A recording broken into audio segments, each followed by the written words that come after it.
ሰላም ከቦታ ባለመብትነት ጋር በተያያዘ የሰበር ሰሚ ችሎት አዲስ የሕግ ትርጉም መስጠቱ ታውቋል። ይህ የሕግ ትርጉም ተደራራቢ ካርታ በወጣበት አንድ ቦታ ላይ የሚኖር አለመግባባትን እስከ መጨረሻው እንደሚፈታ ታምኖበታል። ከዚህ ሌላ ደግሞ መንግስት የባለቤትነት መብት የሌላቸው ሰዎች የይዞታ ማረጋገጫ ባይኖራቸውም የንብረት ታክስ እንዲከፍሉ የሚያስገድድ ረቂቅ አዋጅ ማዘጋጀቱ ተሰምቷል። ከቦታ ባለመብትና ከንብረት ታክስ ጋር የተያያዙ ዝርዝር መረጃዎችን አንድ በአንድ ወደ እናንተ እናደርሳለን። እስከ መጨረሻው አብራችሁን ቆዩ።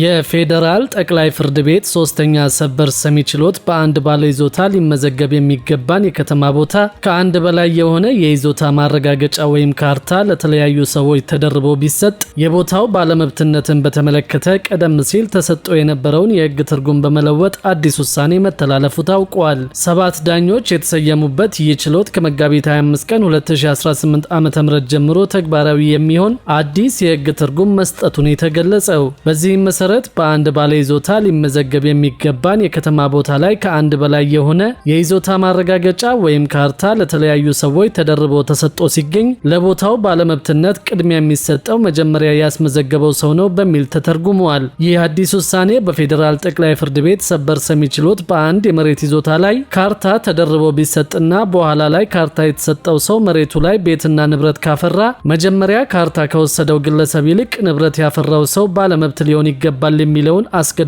ትርጉምና መሰል መዝገቦች ላይ የተያዘው ተመሳሳይ አቋምን ሙሉ በሙሉ የሻረ እንደሆነ ተገልጿል። ይህ ውሳኔ በከተሞች ውስጥ በይዞታ ማረጋገጫ ያልጸደቁ ነገር ግን ግንባታ ተገንብቶላቸው ግለሰቦች ለረጅም ጊዜ የኖሩባቸው ቤቶች ላይ የሚነሱ ክርክሮችን ለመቋጨት ትልቅ የሕግ አቅጣጫ መሆኑ ተመላክቷል። ከዚህ ቀደም በአንድ ቦታ ላይ ካርታ ያላቸው ሰዎች ብዙ ከሆኑ በቦታው ላይ ንብረት ያፈራው ግለሰብ ቦታውን ይወስዳል የሚለው ቀርቶ ቀድሞ ካርታ የወሰደው ግለሰብ የቦታው ባለቤት የሚሆንበት አካሄድን ፈጥሯል። ከዚህ ሌላ ደግሞ መንግስት የባለቤትነት መብት የሌላቸው ሰዎች የይዞታ ማረጋገጫ ባይኖራቸውም የንብረት ታክስ እንዲከፍሉ የሚያስገድድ ረቂቅ አዋጅ ማዘጋጀቱ ተሰምቷል። በዚህ አሰራር መሰረት የንብረቱ ጥቅል ዋጋ ዝቅተኛ ገቢ ላለው ቤተሰብ በመኖሪያነት የሚያገለግል የከተማ ቦታ ከንብረት ታክስ ነፃ መደረጉም ነው የተገለጸው። የተመዘገበ የባለቤትነት መብት በሌለበት ጊዜ ማንኛውም ታክስ የሚከፈልበትን ንብረት ይዘው የሚገኙና በይዞታው ጥቅም የሚያገኙ የይዞታ ማረጋገጫ ባይኖራቸውም የንብረት ታክስ የመክፈል ግዴታ እንዳለባቸው የሚደነግግ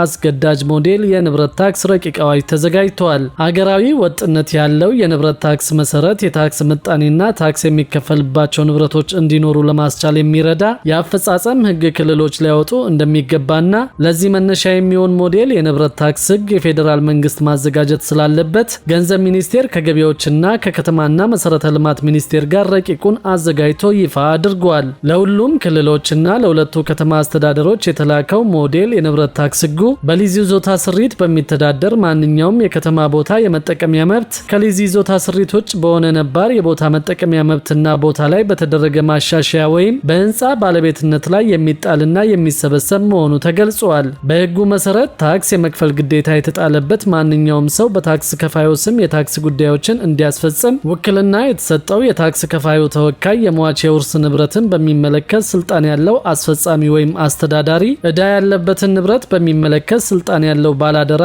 ህንፃውን ወይም ማሻሻያውን የሚያሰራውና የሚቆጣጠረው ኩባንያ የሪል ስቴት የባለቤትነት መብት እስኪያስተላልፍ ወይም የተጠናቀቀውን ህንፃ ለገዢው በአካል እስኪያስረክብ ድረስ የያዘውን የሚያካትት እንደሚሆን ተገልጿል። በተጨማሪም የተመዘገበ የባለቤትነት መብት በሌለበት ጊዜ ማንኛውም ታክስ የሚከፈልበትን ንብረት ይዞ የሚገኝ ሰው ወይም በይዞታው ጥቅም እያገኘ ያለ ሰው የይዞታ ማረጋገጫ ባይኖረውም የንብረት ታክስ የመክፈል ግዴታ እንዳለበት ተደንግጓል። ሆኖም የተመዘገበ የባለቤትነት መብት በሌለበት ጊዜ ታክሱን እንዲከፍል መደረጉ ብቻውን በንብረት የመጠቀም ወይም ባለቤትነት መብትን እንደማያስገኝና በሌሎች ሕጎች የሚወሰዱ እርምጃዎችን እንደማያስቀር፣ በተጨማሪም ንብረቱ በጋራ ባለቤትነት ወይም ይዞታ የተያዘ እንደሆነ ሁሉም የጋራ ባለቤቶች ወይም የጋራ ባለይዞታዎች ለንብረት ታክስ በጋራና በተናጠል ተጠያቂ እንደሚሆኑ አስፍረዋል። ከታክስ ነፃ የመሆኑ ወይም እፎይታ የማግኘት መብቶች እንደተጠበቁ ሆነው ከአንድ ንብረት የገበያ ዋጋ ውስጥ ታክስ የሚከፈልበት የንብረቱ የገበያ ዋጋ 25%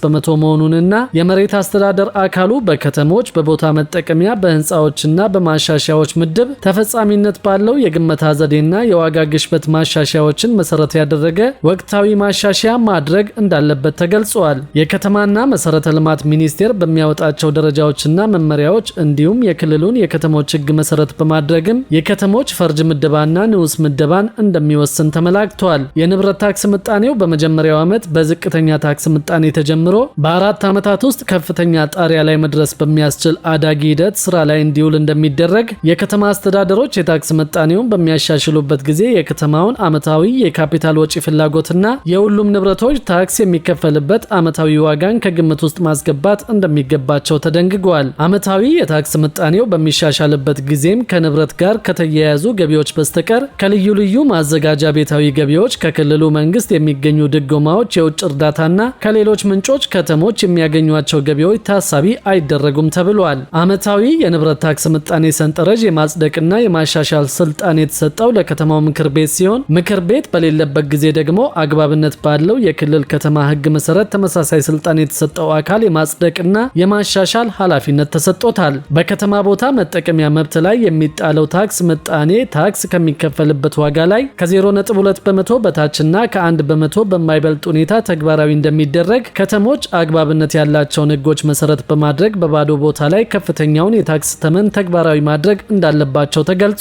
በህንፃ ወይም የቦታ ማሻሻያ ላይ የሚጣለው ታክስ ምጣኔ ታክስ የሚከፈልበት ዋጋ ላይ ከ0.1 በመቶ በታችና ከ1 በመቶ የማይበልጥ መሆኑን ከተሞች ተጠናቀው ጥቅም ላይ ያልዋሉ ህንፃዎችና የቦታ ማሻሻያዎች ላይ ከፍተኛውን ታክስ ምጣኔ ተግባራዊ ማድረግ እንዳለባቸው ተደንግጓል። የንብረቱ ጥቅል ዋጋ በከተማ አስተዳደሮች ከ1 ሚሊዮን ብር፣ በማዘጋጃ ቤት ከተሞች ከ250 ሺህ ብር እና በታዳጊ ከተሞች ከ100 ሺህ ብር ያነሰ ዝቅተኛ ገቢ ላለው አንድ ቤተሰብ በመኖሪያነት የሚያገለግል የከተማ ቦታ ህንፃና የቦታ ማሻሻያ ከንብረት ታክስ ነጻ ተደርጓል።